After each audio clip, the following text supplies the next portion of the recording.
what it do, comic bros? It's your boy, Super Duper Sean, and this is Power of Comics. Man, it has been a while, y'all. It has been a while. But I'm back. But you know, life be life, and sometime I had to take some time off, take a break, decompress, and bounce back. Bounce back with this Power of Comics flavor. Bounce back with this power of comic isms that you can only get from your boy Super. And for me to be super, I got to feel super, y'all. So yeah, a break was well needed. Shout out to the Straight Booming Podcast. I went and did that today. Shout out to my girl Keita, shout out to my boy R.O., and shout out to my guy Saint. We did our thing, so I was like, yo, if I'm going to be over here doing this podcast today, then I got the energy to come jump on Power of Comics. So I am here. Your boy is back. Let's go. And I got something special for y'all. So we got 10 canceled Marvel projects that was also sent to the void. Some stuff that I know y'all ain't heard, and maybe some stuff that y'all might not know too much about. So I got this article from CBR.com, and I want to dive into it because there was some very interesting shows that did not get made, y'all. And it makes you just wonder, like, man, damn, I wonder if this got made, this would have sent the MCU in a total different direction. You know what I mean? So without further ado, let's jump into this list from comicbookresources.com. Already at number 11, we got Gambit. Channing Tatum waited to play Gambit for years. Channing Tatum's Gambit had been resting for over a decade before finally reaching screens. Tatum was set to portray Remy LeBeau as far back as X-Men's Origins Wolverine. Though scheduling issues led to Taylor Kitsch taking over, a spin-off film was still in the works, but it would never materialize. Man, and after seeing Channing Tatum in the Deadpool Wolverine, I'm like, maybe we dodged the bullet, y'all. Like, think about this, right? The boy Taylor Kitsch, he bodied that bro. You know what I'm saying? So the whole time when I was watching it, of course, Channing Tatum was more of a comedic tone. But I can't help to see that maybe, just maybe, the cards were never in play for Channing Tatum to play Gambit. Let's keep it moving. Darth Maul was nearly Iron Fist.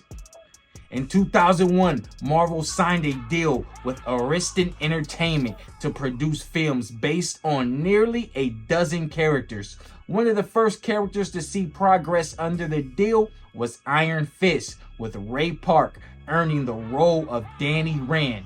Steve Carr of Daddy Daycare fame was set to direct. Pre-production for several years before the rights of the character eventually reverted back to Marvel. While Carr was still attached to the project for some time after, he eventually dropped out as Marvel pursued other avenues for the character. It would have been dope to see some more Iron Fist, man. All we got is that one series that's I actually liked it. I don't care what people say. People hate on it. I actually liked it. But we need more characters like Danny Rand. We need more Kung Fu. I don't know why he wasn't in that Shang-Chi movie, y'all. Come on. How y'all not gonna have Shang-Chi versus Iron Fist? Let's keep it moving. Dolph Lundgren and Tyler Mane competed to lift Thor's hammer. Before Chris Hemsworth was deemed eternally worthy of Mjolnir, Marvel was working on a television project for the God of Thunder. A pilot was written for UPN in 2001 with the intention of launching a Thor television series. Muscle Man Dolph Lundgren was eyed for the starring role. Sabretooth actor Tyler Mane was also considered. Unfortunately, the script for Thor's pilot was rejected by UPN and never entered production. Yo, imagine if we would have got a Thor TV show in the early 2000s. Yo, I can imagine it been so bad. It would have been so bad. So bad. Let's keep it moving. Ryan Reynolds tried Deadpool with David S. Goyer. What?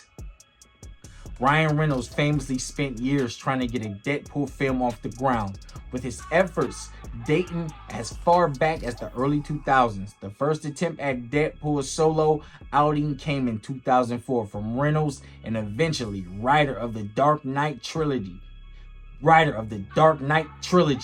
David S. Goyer. Goyer stated that because of the rights issues, the Merc with the Mouth story would have to been told without Weapon X's essential presence. It would have been nice to see a Deadpool film so early in the character's lifetime, but its half-faithful tone would have paled in comparison to what fans eventually got. And yo, David Goyer, one of my favorite writers. I mean, he wrote the best Batman story known to man. But Deadpool is on the other end of the spectrum, right? And with the Deadpool movies being so great, it's just hard to see. It's just hard for me to be convinced that they would have nailed it 15, 20 years ago. Let's keep it moving. John Malkovich's Vulture is a tragic case of what could have been. Sam Raimi's Spider-Man films are well covered across history, even including the films he didn't make, specifically Spider-Man 4. Despite Raimi abandoning the project, his ideas for the canceled sequel to devise Spider-Man 3 are so well known, fans may as well have seen it already. The lead villain was set to be Vulture, played by John Malkovich. Annie Hathaway was eyed for Felicia Hardy, who would become the former sidekick, the Vultress. The Vulture could have been another incredible role for the iconically quirky Malkovich, but it's one fans will unfortunately never get to see. Felicia Hardy as the Vultress? Hold up, ain't Felicia Hardy the Black Cat? Come on, y'all. I don't want to see Anne Hathaway in a damn Vulture suit. No, I do not want to see it. Next, let's keep it moving. A James Franco multiple man film would have aged poorly quickly. By the end of Fox's X-Men franchise, the company was seemingly throwing everything they could at the wall to see what would stick. The clearest example was the company's intended spin-off film for the cult favorite Jamie Madrox, The Multiple Man. In 2017, the character's movie was announced with intended star James Franco. Multiple Man would have also featured Simon Kinberg and Wonder Woman writer Alan Heinberg. Franco could have brought charisma to the role, likely overriding Eric Dane's portrayal of Madrox in X-Men The Last Stand, but given Franco's controversial recent history and misconduct allegations, it's better that this one didn't get off the ground. I would have loved to see James Franco play Multiple Man. I think he would have added so much swag to that role. I think he could have made that iconic. I see James Franco doing what Keanu Reeves did to Constantine, just on the other end of the spectrum with Multiple Man. That could have worked. We got to start taking these more non-popular characters, shoving them into the spotlight, throwing them dollars behind them. Where them dollars at? Throw them dollars behind them and get some good properties off the ground. Hey, they need to revamp that one. I like that. Multiple Man. I like it. Wesley Snipes could have been Blade and Black Panther long before Chadwick Boseman turned in a generationally iconic portrayal of Black Panther. Blade star Wesley Snipes put in work to bring the character to the big screen. Unfortunately, political associations with the Black Panther name and the problems with the script budget kept the film ever getting the green light. Snipes' quest to bring Black Panther to theaters was noble, but the actor citing the character's potential to battle back against negative stereotypes targeting Africans. Early ideas even had the character participate in the LA Civil Rights Riot. Snipes never got to see the project through, but was highly supportive of the eventual MCU entry. Yo, that might have been interesting. I'm not gonna lie. I think if it's anybody who can play multiple different roles, different personalities, never the same type of actor or same type of character on the screen, it's your boy Wesley Snipes. I'm happy to see that he was pushing for Black Panther before we even knew. I knew who he was before people knew in the mainstream who Black Panther was. Hey, bring Wesley back as Blade though. Go ahead and bring him back, man. Come on, MCU. Load up that bag, because I know you got it, and give it to Wesley. Let's keep it moving. Fans also missed out on Black Panther and Fantastic Four 3. Whoa! Wesley Snipes wasn't the only Black Panther Hollywood missed out on. The character was originally intended to appear in a sequel to Fantastic Four: Rise of the Silver Surfer. Director Tim Story even revealed a casting preference, eyeing Blood Diamond actor Djimon Hounsou for the role of T'Challa. Did I just call him Digimon, y'all? I butchered his name, but y'all know who I'm talking about, bro. This guy. Unfortunately, Story's Fantastic Four films would grind to a halt after a lukewarm reception to the Rise of the Silver Surfer, with Fantastic Four 3 and a spin-off for Norman Rad going unproduced. Hounsou would still find his way in Marvel, portraying Korath, the Punisher, in James Gunn's Guardians of the Galaxy MCU films. Man, yo, I would love to see Black Panther with the Fantastic Four. I'm actually in an anomaly because I enjoyed Rise of the Silver Surfer. I know a lot of people hate it, but it's early Marvel stuff. It's very fun. And hey, man, at least we got to see the Fantastic Four all in their costumes. At least we got Silver Surfer. And we need a lot more Silver Surfer. But hey, I'm the type, if you add more heroes to a story, it automatically makes it better. I'm not hard to please. Throw Black Panther in there. Hey, it's gonna make the story better. We got another hero on the screen. I just want to see more heroes. Let's keep it moving.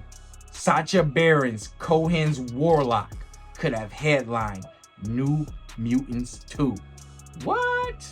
New Mutants was a tortured project from start to finish. Everything from its constantly shuffled release date to its middling reception sealed its fate as the last whimper of a dying franchise. Even the headlining team faced issues with original New Mutant Warlock cut along the way. Sacha Baron Cohen, known for Borat and Madagascar's King Julian, was pegged for the role, but the character was cut for budgetary reasons. Baron Cohen could have added life to the Door cast, and director Josh Boone teased Warlock could be introduced in a sequel, but New Mutants' failure and Disney's acquisition of Fox put a quick end to those plans. New Mutants was hot trash anyways. How did they mess that up? The best thing about the New Mutants movie was magic, and that's it.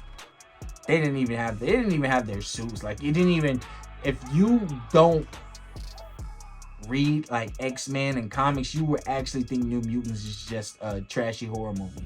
Like, you wouldn't even know it actually had anything to do really with Marvel. It was just bad, man.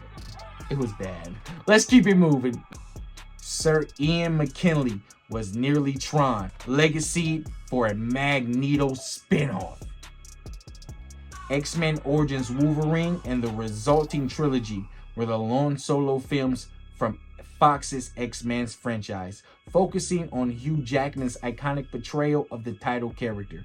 But when it was announced, the first Wolverine film was accompanied by a second spinoff, X-Men Origins Magneto, starring Sir Ian McKellen.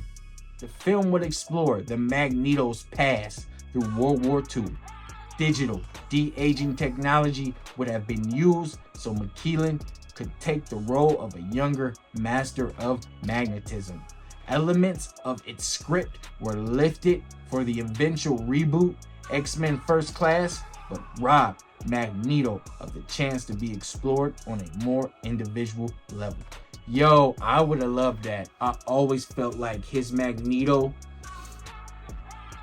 was iconic as well. I mean, of course, we got Hugh Jackman out of the deal, but Charles Xavier and the Magneto were excellent casts from the Fox era.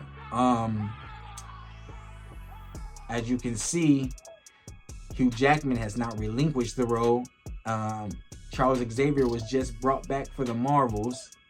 And yeah, I always thought that he did a great job as Magneto. I would have loved to see some backstory on Magneto as like an origins film. I mean, the Origins Wolverine film was not that good to a lot of people, but hey, I like it, y'all. So sue me. I enjoyed the X-Men Origins movie. Oh yeah, me. This guy right here enjoyed it. But yeah, Magneto Origins, give it to me. Give it to me. I want it. Like, Magneto's backstory is just so interesting with his family. And we got a little bit of his backstory, I believe, in Dark Phoenix, if I'm not mistaken. But a whole movie centered around it. You know, centered around the war, centered around him, just his rise to become the master of magnetism would be a great film. But what do you guys think about this list? What do y'all think about all these Marvel shows and movies that did not happen?